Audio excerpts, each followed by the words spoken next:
Welcome to The Power of Story and Science, a biweekly program hosted by me, your host, David Odie. It's a mixture of content and conversations, and today's episode is going to be a conversation. I'm having a conversation today with Rich Hopkins. Rich is an accomplished speaker and storyteller. I have known Rich for some time through Toastmasters, and hey, we may as well put in a plug for Toastmasters, right? Absolutely. Yes.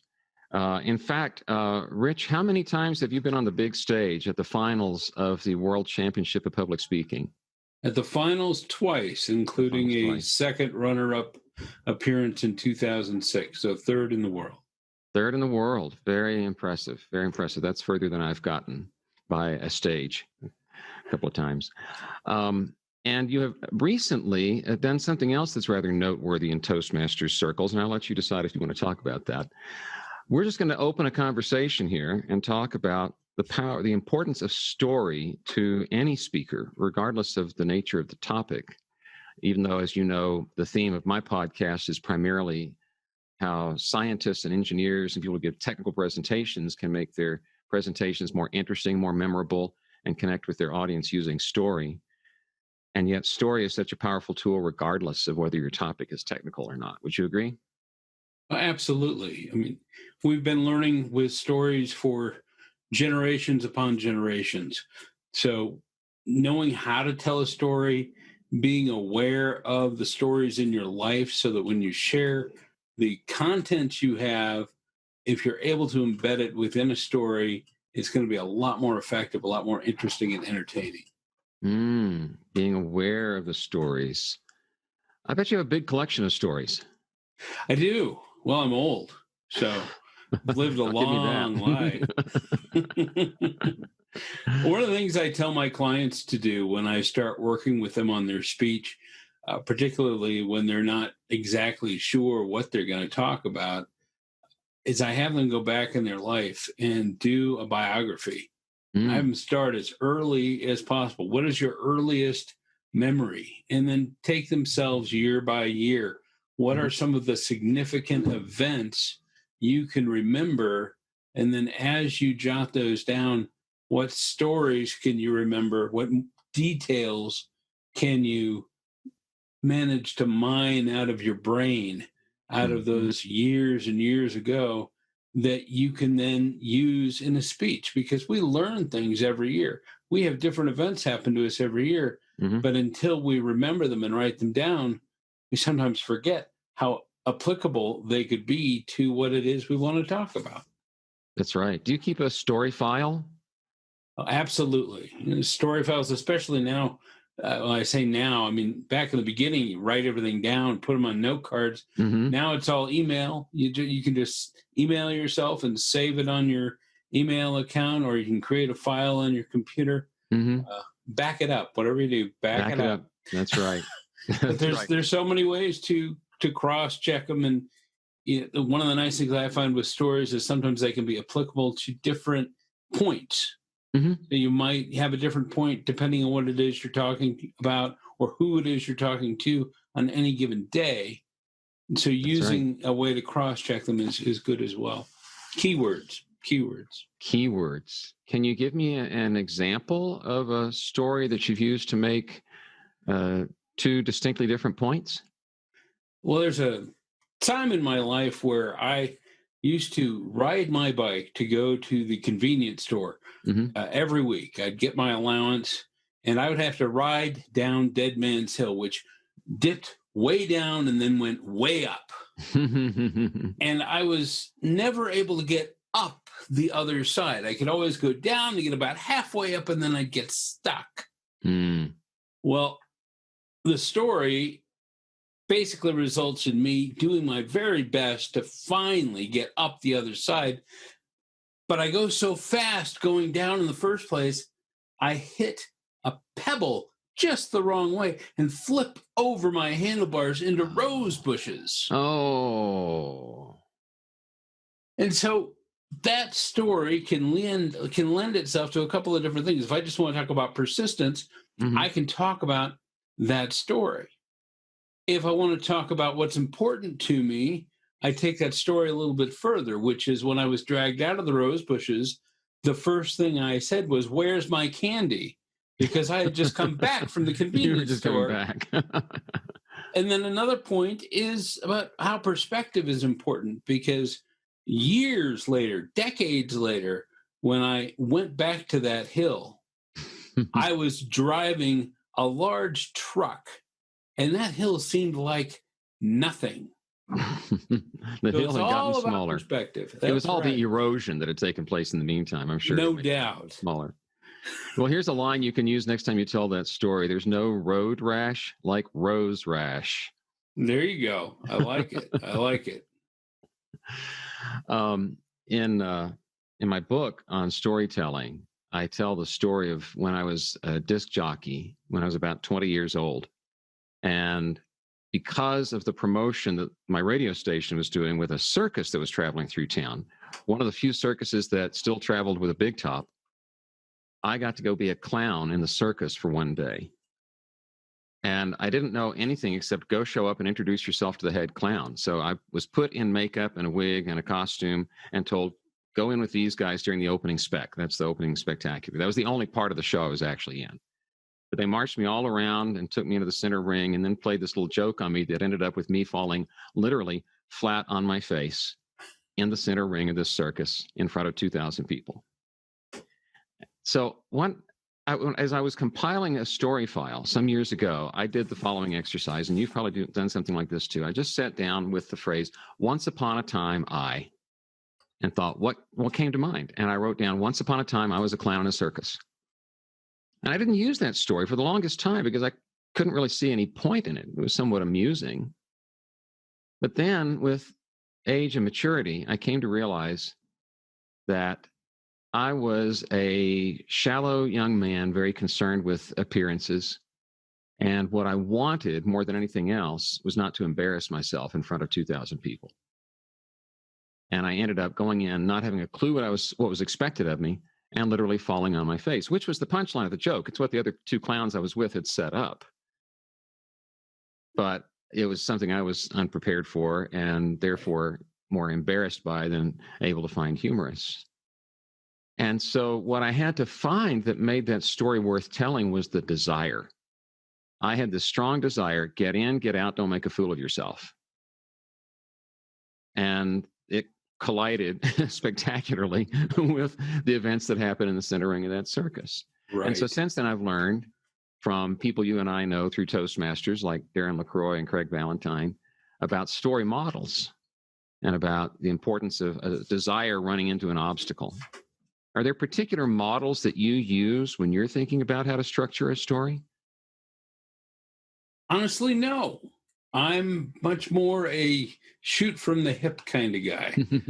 I think back, I look at life, I see what's out there, and I manipulate the story in the best way possible for the speech that I'm giving. Without taking the truth out of it, I use the heart of the story, the meaning of the story. Sometimes the names have been changed to protect the innocent, but the story serves me as opposed to me serving the story, I guess. Okay. Interesting. See, that's the difference. You're analytical. I am. And I'm more emotionally based. That's a good point. I am an analytical. I've got to think it through. I've got to think, how is the story going to work? How do I set up a tension, a conflict? How can I escalate the conflict? How can I bring someone in who's going to provide the resolution to the conflict? I have to break down the pieces and look at it that way. I have to kind of deconstruct a story before I can really use it. What kind of experiences with stories have you uncovered recently as you've been doing this round-the-world tour of Toastmasters? I'd like you to tell me a little bit about that. Toastmasters, like you said, it's a worldwide organization. 120 different districts as of March, which is when I decided on a lark, hey, we're all quarantined at home, got nothing better to do than use Zoom like we're using now to see if I could visit clubs all over the world. And I thought, hey, what if I could speak or evaluate, give commentary on somebody else's speech in a club in every district around the world. That And would so be I quite just an thought, accomplishment. let's go for it. I put out some Facebook videos and let people know that this is what I wanted to do and waited to get invitations. It took 3.5 months, but last week I finally got through the 120. Then Toastmasters came about and split 4 of the districts into 8. So I've got 4 more to go. Okay. I've spoken in 2 of those 4 so far, but I'll have all 124 done by the beginning of August. And the key that I Wow. found, because in most of these, I'm using the same speech. Okay. A 5 to 7 minute story Mm-hmm. about playing chess with my daughter and chess with my dad, the spirit of competition. Mm. And one of the things we as speakers forget is that every audience is brand new. That's They right. haven't heard your story. So you have to Right. go at it with the same energy. And then in Toastmasters, you're always getting feedback. And so I've gotten rapid feedback and I've been able to transform the story in the 3 months because Okay. I'm always hearing different things, both from my audience, my evaluators, and from myself as I Mhm. go through the story and think, that didn't work as well as I would have liked. Or what if I tried this? Mhm. And once you tell the story, you suddenly have so many more ideas of what you did well or didn't do well that you're able to do it again and keep it fresh if you're able to keep that mindset. That's right. Yeah, that's the challenge, is keeping it fresh, because everyone who hears your story, as you say, is hearing it for the first time, and yet you're hearing yourself tell it for the 100th time. And they So, never know what you were supposed to say. People forget that no, all the that's time. right. That's what is great about stories, because Mhm. we want to make points that are based in fact, and we have statistics, we have quotes, and those all have to be perfect. But our stories that belong to us, or even third party stories that we have Mhm. read or discovered, they don't know exactly how we want to tell them. And so if we don't tell them perfectly, they don't care. It's not Shakespeare. That's right. That's right. Yeah. Um, so you've been speaking to Toastmasters clubs all around the world. Yes, all around the world. They've had culturally extremely diverse audiences. Absolutely. I've been to India and Korea and Japan and China and France. I've been to Saudi Arabia, who's in Brazil and Kenya, both earlier this week. The My, key is, the your nice arms must thing be really is, tired. yes, if only I got the air miles. The thing is, they're all Toastmasters. And so even though they're all different cultures, they all have the same goal. They all want to become better speakers. Right. And so Toastmasters helps them all because they use the same program. I haven't found myself out of place anywhere. Okay. Okay. You haven't found yourself out of place. But what about the stories? Do they resonate differently with different cultures? Now, I was worried about that, especially with the story about competition, Yeah. because I talk about how we're born in a very competitive world. Well, in Mhm. America, that's absolutely true. That's In true. other It's a very countries, individualistic culture that we have. It's just not true everywhere. except that it was truer everywhere else than I thought it would be. Really? Places like China and India and Australia, Hmm. places that I thought that maybe competition wouldn't be as vital. Individually, they still talked about how they feel that. They got that from their parents. They got that through school.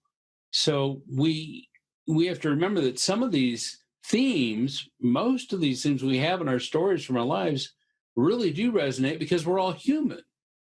And when we stereotype other countries and other cultures thinking they're not like us, we forget they may be a lot more like us, or we like them, than we have assumed. Than we realized. We're going to take a short break. And when we come back, I'd really like to go deeper into that topic of universality of experience. When we tell stories, the events in a story are unique to us. And yet the power of story often lies in the universality of that experience that other people can relate to. And that's where I was kind of wondering what your experience was with all these different cultures. So we'll take a short break. I'm David Odie with my guest, Rich Hopkins, on the power of story and science, and we'll be right back.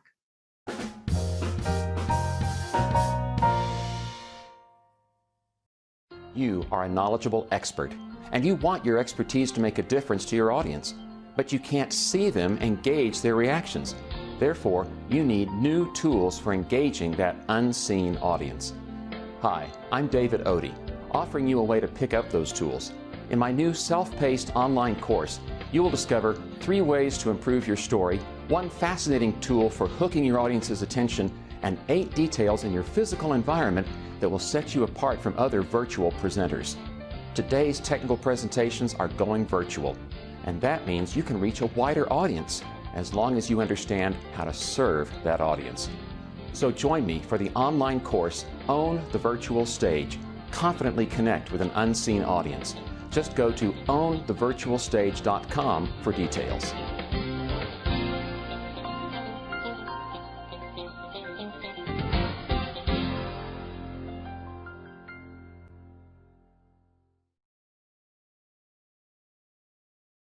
And we're back. Welcome back to The Power of Story and Science. I'm your host, David Odie, and I'm pleased to have as my guest today Rich Hopkins, whom I have known for some years through Toastmasters. He is an accomplished speaker. He's done the round-the-world tour in the last 3.5 months of virtually every Toastmasters district in the world. It is an international organization.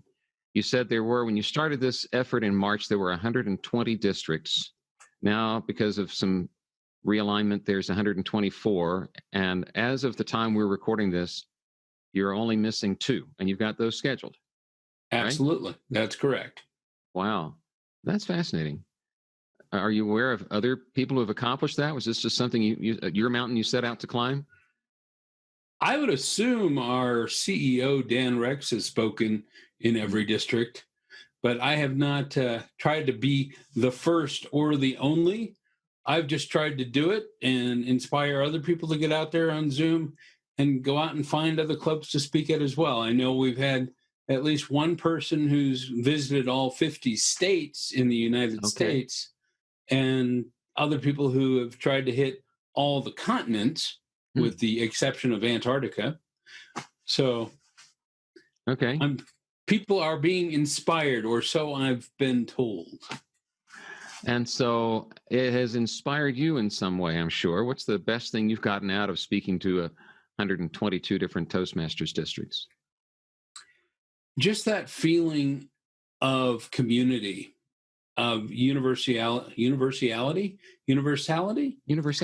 Yes, there you go.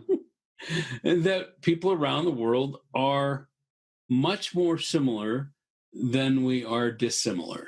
Much similar than we are dissimilar. I just wanted to underscore that statement. Powerful. Yeah, I mean, we're so inundated with the news and with dogma pitting one group against another group, but we all can have the same desires, the same goals, the same places that we want to go in life. And Toastmasters is one of those places that brings people together in a way where everything else kind of falls by the wayside, because we're all there to become better speakers, better leaders, and we're able to share in that and put everything else aside. So you're finding a universality in that, which I think is an interesting parallel to what we were talking about just before the break, the universality of story. The most powerful stories, I think, are the ones where we can see something in our own lives in the particular events that the storyteller is revealing to us in their life. I mean, you have things that go on in your life that are quite different from mine, and yet we can resonate with the power of story. Well, that is because our circumstances can be unique, but our feelings are pretty basic. You know, we all can get angry. We all can be happy. We all can have desire. We all can have a feeling of accomplishment. It's just a matter of what circumstances you're having these feelings within. That's what makes stories so important. It's because what you feel is not unique, but the circumstances in which you felt it and went through transformation from one feeling to another, those circumstances are going to be unique to you. And even if they are somewhat similar, you're getting a promotion at work. Well, a lot of people have gotten promotions at work, but they weren't you, and it wasn't at your workplace with the people you were involved with under those specific circumstances. So when you're able to get into your story, you're able to make what you're talking about interesting to the people you're speaking to, because it's different from what they've heard before, but then it still connects with them because the basic motions that are connected to the story are still universal. So there has to be, for a story to capture and hold someone's attention, there's got to be something novel to it. There's some element of the specifics of those events taking place in that setting with those people that the listener has never heard before in order for their interest to be captured. And yet at the same time, even though those specifics are unique to that story and that teller, there's something universal in it as well. That, and as I think you rightly point out, it's the emotions. There's only so many different things we can feel in response to a story. And, the fascinating thing to me is the research that shows that when you experience a story, when you're experiencing something vicariously through someone else's telling of it, the same areas of your brain light up as if you were in that story experiencing those things yourself. Right. And the ways to make those stories interesting, so many of them are in the book that you wrote, in talking about details, finding unique ways to tell the story, unique devices to use. One of my favorites is humor. I'm big on finding the humor within your stories, because humor it's not as universal as storytelling. You can have some humor that doesn't hit with all audiences, which means you have to do some research. But basic humor devices are going to work with pretty much anybody. And when you get your audience to laugh, they're going to connect that much more to you. They suddenly become more open for the points that you're trying to make. Plus, they're going to remember a funny story. And when they remember the funny story, they're going to remember the point that went along with the story. So you found that your stories worked pretty well, even with all these different cultures you were speaking to. Did you have to be more cautious with the humor that you were working into the stories or uncovering in the stories? Well, since I've been in Toastmasters for 21 years, all of my humor is pretty tame. Okay. I'm not some stand-up where I'm out there doing cultural risque humor or political humor. No. So it's all very safe. Where I would worry about running into any issues where if I suddenly went off on a tangent and brought up something political or just something that, and that's why you rehearse, so that you don't go off on those tangents. Right. You know what it is you want to say, so you don't get distracted, because that's where you can get yourself into trouble with humor and with storytelling. So what are some of the types of humor that you think work pretty broadly? Self-deprecating humor works pretty well. Okay. And that's when you're using yourself essentially as the butt of a joke or putting yourself down, but you're on a line. You don't want to lose credibility when you do it, so you don't put yourself down within the definition of what it is you're talking about. If you position yourself as an expert, you then don't talk about how you don't know about something.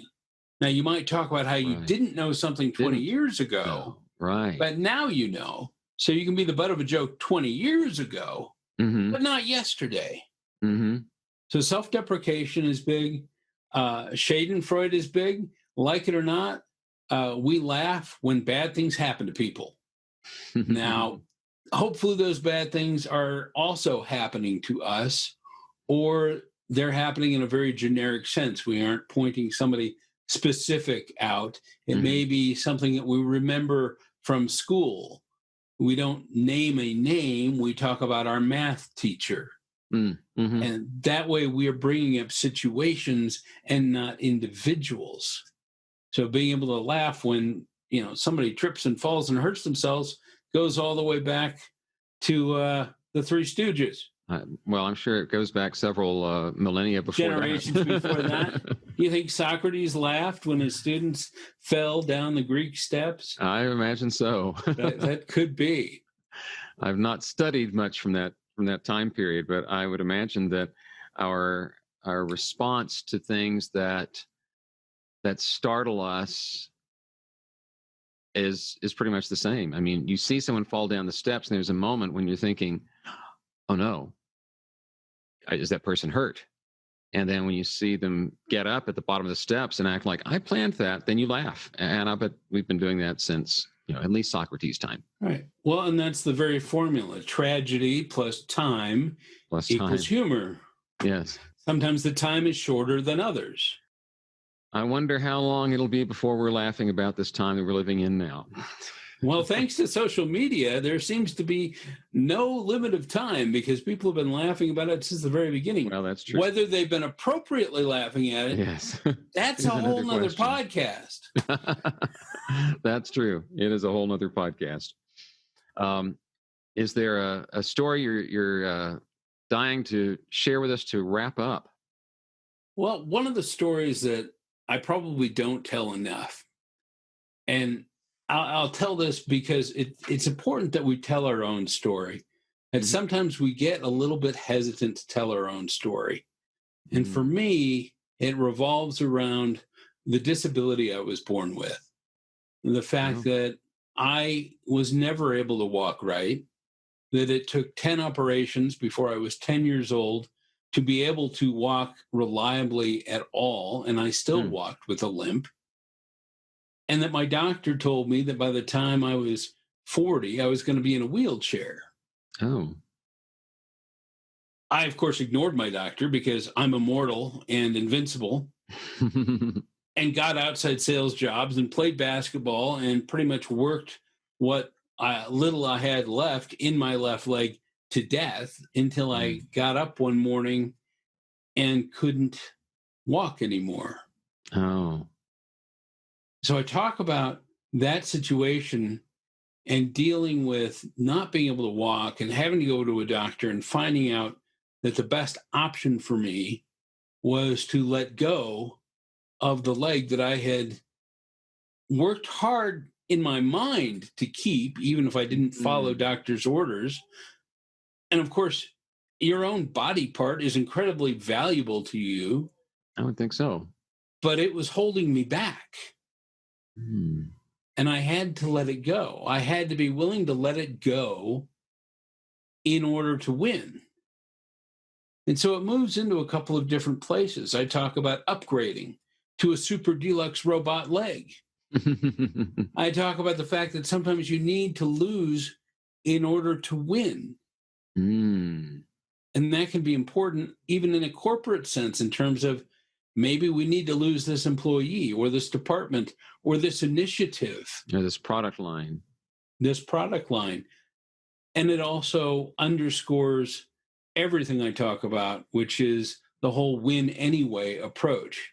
You don't know how you're going to win, and you may not win the way you thought you were going to win, but you can win anyway if you're willing to look at the events that are going on with a certain perspective and be willing to either continue going forward knowing new things about what you're doing or being willing to change the goal.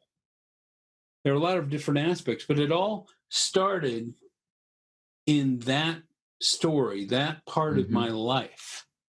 And I've gotten away from telling that story, and it's something that I'm, after this podcast, you've made me think. I really need to share that story more and more often. It seems to me that as you're describing, and I've heard you talk about some of those events before, as you describe it, it's not a story that in any way is told to elicit sympathy. Rather, it is a story that makes people think and imagine how they might feel in a situation where they're having to let go of something and it's difficult. And that is universal, isn't it? It is. And for the record, I worked hours and hours and hours with a coach to make that story that way. And you are a speaking coach yourself. I am. Even the coach needs a coach. That's right. The mentors need mentors. I have coached and been coached myself. I agree with you. I've been coaching for 17 years. And, it started back in Toastmasters, where I was basically the one-eyed man in the land of the blind every now and again. And over the years, I've been able to work with more and more people and expand the type of people and type of situations I work with. And now I work with people on everything from sales presentations to keynote speeches, helping them really discover their message, develop it, and go through the fine-tuning of delivering it. And if necessary, we take it to the next step in how to market it so they can get out there into the real world. So if someone hearing this program thinks that sounds like something that would be helpful to me, how would you like them to reach out to you? Well, they can email me at rich.hopkins@gmail.com, or they can contact me through my website, which is pretty easy too, richhopkins.com. Worked hard to just get my name on everything. Mm-hmm. There's a marketing technique for you speakers. Get your name on everything. That's right. So just contact me through the email or through my website. Very good. I'm sure that people will be interested in doing that. Likewise, you can contact me through davidodie.com, or if you'd like to specifically find out more about this program, go to this address, storyandscience.com. You can also reach me through there. This has been The Power of Story and Science, a biweekly program. My guest has been Rich Hopkins, an accomplished speaker who has just completed the virtual round-the-world tour of Toastmasters speaking.